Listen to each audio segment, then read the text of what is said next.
તમને એમ થાય કે એમાં સાર છે, મજા આવે છે, આનંદ આવે છે, ભોગવવામાં, વિષયમાં, વાસનામાં, વિકારમાં, આવવામાં, જાવામાં, વ્યવહારમાં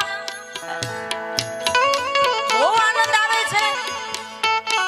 પણ ધીરે ધીરે ધીરે ધીરે કોઈ એવા મહાપુરુષનો, સાધુ પુરુષનો સંગ થઈ જાય એટલે ધીરે ધીરે ધીરે ઈ કેવા લાગે?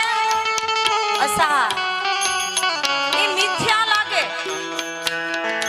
રાજા જનક રાજા હતા છતાં ઈ વિદેહી કેવાણા, કારણ કે એને સાર નો મળ્યો આમાંથી, એને આમાંથી સાર નો મળ્યો. અસાર, અસાર છે, આમાં ક્યાંય સાર નથી. તો સાર ક્યાં છે? તો કે સાર તમારા દિલમાં છે. ક્યાં દિલમાં?